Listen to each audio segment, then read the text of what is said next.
حضور صلی اللہ علیہ وسلم چلتے تو نگاہیں زمین کی طرف رکھتے اور دائیں بائیں نہ دیکھتے۔ کسی چیز کے ٹوٹ جانے پر غصہ نہ فرماتے۔ رات کے وقت کسی کے گھر جاتے تو ایسی آواز سے سلام کرتے کہ جاگنے والا سن لیتا اور سونے والا نہ جاگتا۔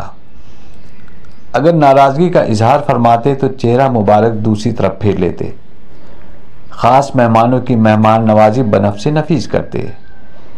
کسی کے گھر تشریف لے جاتے تو دروازے کے سامنے نہ کھڑے ہوتے، دائیں یا بائیں کھڑے ہوتے۔ اگر کسی کا نام پسند نہ ہوتا تو نام تبدیل کر دیتے۔ بیمار کی مزاج پرسی کے لیے تشریف لے جاتے، جنازے میں شرکت فرماتے، 3 دن سے قبل قرآن ختم نہ کرتے، نفل عبادات چھپ چھپ کر کرتے۔ صحابہ اکرام رضوان اللہ تعالیٰ اجمعین سے ملتے تو مصافحہ کرتے اور دعا دیتے۔ جب کھڑے ہوئے غصہ آتا تو بیٹھ جاتے اور بیٹھے ہوئے غصہ آتا تو لیٹ جاتے۔ بچوں کے پاس سے گزرتے تو سلام کرتے۔ خوشی کے وقت آنکھیں مبارک نیچی کر لیتے۔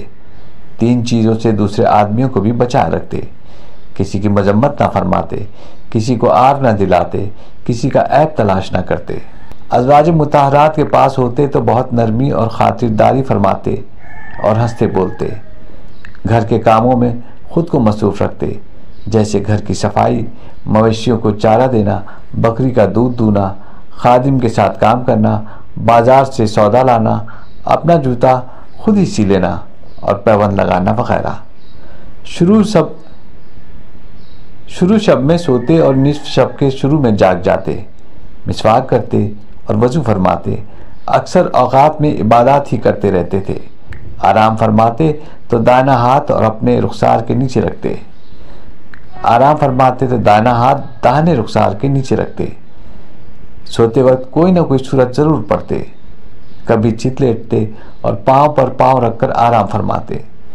عشاء سے پہلے کبھی نہ سوتے۔ سونے سے پہلے وضو فرماتے۔ رات کو سوتے وقت سرما لگاتے۔